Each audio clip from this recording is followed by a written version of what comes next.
Miili ya watu wawili wanaokadiriwa kuwa na umri kati ya miaka 26 hadi 30 imekutwa vichakani katika eneo la Makatanini ikiwa na majeraha sehemu mbalimbali za miili hiyo kwa kupigwa na kitu chenye ncha kali na kupelekea kupoteza maisha na kushindwa kutambulika kwa wakazi wa eneo hilo la Maisaka A, huku ukisadikika vijana hao huenda walikuwa maafisa wa usafirishaji maarufu kama bodaboda. Baadhi ya mashuhuda waliofika katika eneo hilo wameelezea namna walivyopata taarifa za tukio hilo, huku wengi wao wakielezea kwa kina kuwa huenda tukio hilo limetokea usiku wa kuamkia tarehe 2 Julai mwaka huu, kwani miili hiyo pamoja na eneo hilo lilikuwa na damu mbichi, kitu kinachoashiria huenda tukio hilo halikuwa la siku nyingi. Jina naitwa Kasimu Hussein Kayanda.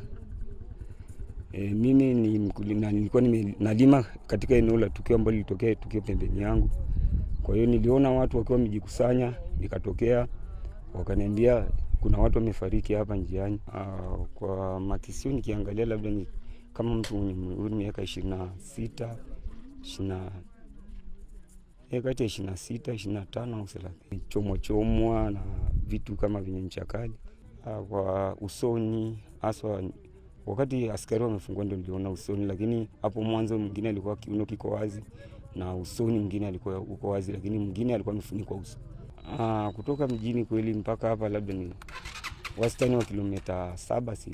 Mimi naitwa Musa Abdi. Kuna jamaa wawili wakawa wamepita, wakawa wametupa taarifa bana, hapo njia ya Malangi hapo kuna bodaboda, sio ni bodaboda wawili wakawa wameuawa, tulikuwa wawili. Kwa hiyo jaribuni kuwapa taarifa polisi pale. Ndio nikawa mwenzangu nilikuwa naye pale, nikamwambia nenda katoe taarifa. Bodaboda inaonekana walikuwa wawili, imekodiwa siku. Na lile tukio inaonekana sio la muda mwingi uliopita, yani inawezekana kuanzia saa 10, saa 9 kuja saa 10 usiku alfajiri. Wameuawa wale vijana, mmoja kauawa kule, mwingine kauawa huku. Na inaonekana walikuwa ni bodaboda, maana mpaka hata makoti yao yametupwa kwenye vichaka. Huyu mwingine akawa kauawa, kichwa kimefunikwa, kalala vile. Majeraha mingi wale inaonekana huyu mmoja ndo alikuwa ana jeraha hapa maeneo ya kiunoni. Inaonekana alichomwa na kitu chenye ncha kali hapa kiunoni. Ila huku kichwani mimi kiukweli sikuweza kusubiria mpaka askari waje, kwa sababu mpaka waje ndo mtu akaguliwe, sasa ageuzwe, askari ndo ageuze wenyewe. Sikuweza kumkagua kule kichwani, kawa nimeondoka. Lakini sasa huyu mwingine jeraha ambalo nilikuwa nimeliona ni la hapa kiunoni. Huyu mwingine sasa aliokuwa katupwa upande wa pili, inaonekana alikuwa anajitetea sana. Kajitetea vikubwa. Kajitetea yani vya kutosha, kwa sababu hata ukiangalia majeraha yake sio madogo. Kauawa yani kinyama nyama, yani mtu kachomwa kichwani, majeraha ni makubwa. Kauawa akiwa anajitetea sana, maana kauawa kavurutwa kitu kama mita 10, sio kidogo. Vurutwa hapa na kule, wameenda wamemuingiza kichakani, ndio hivyo wakawa wamemuua. Kwanza wale vijana sisi hata hatuwajui. Bodaboda wengi wamekuja pale hawajulikani wanatoka wapi. Wito kwa serikali waangalie tu namna gani wanaweza kudhibiti uhalifu, hasa bodaboda wao wanaofanya kazi usiku. Lakini pia kuna wito wengine kwa bodaboda wenyewe wahusika ambao wanafanya kazi. Basi hata kama unakodiwa kwenda mahali, angalia unabeba mtu mmoja ambao unaweza kumudu hata likitokea jambo, na usiende mbali na mazingira ya watu. Bana wewe unapelekwa huku wewe unakwenda. Unapelekwa huku unakwenda, ndo kama haya yanakuja kutokea. Serikali sawa, tunaweza tukalia na serikali, lakini serikali haiwezi kumzuia mtu kutafuta riziki, na haiwezi kumzuia mtu kumpangia mtu akalale saa ngapi. Hasa bodaboda. Watu wako wanapambana mikataba.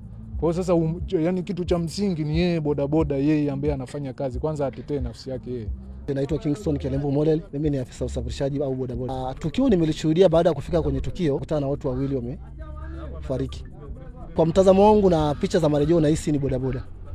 Nahisi wale watu wamekodishwa kwamba tuende sehemu fulani, ndo matukio kaenda kwa kuta ikiwa hivi.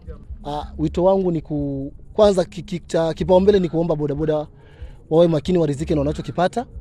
Kingine ni waombe pato ya polisi, yani polisi wao wanatembea masaa labda usiku saa 5 za usiku, saa 6, kwa yani wale maaskari wa doria. Ndio kitu ninachowaomba kusaidia, lakini naomba sana bodaboda warizike na hali ya maisha. Aidha, jeshi la polisi lilifika katika eneo hilo na kuichukua miili hiyo kwa ajili ya uchunguzi wa kina na kubaini chanzo cha mauaji hayo pamoja na kuwatafuta wale waliohusika katika tukio hilo. Juhudi za kumtafuta kamanda wa polisi mkoa wa Manyara bado zinaendelea ili kuthibitisha undani wa mauaji hayo. Kutoka hapa wilayani Babati mkoani Manyara, mimi ni Junior Ladislaus na hii ni Wasafi Media.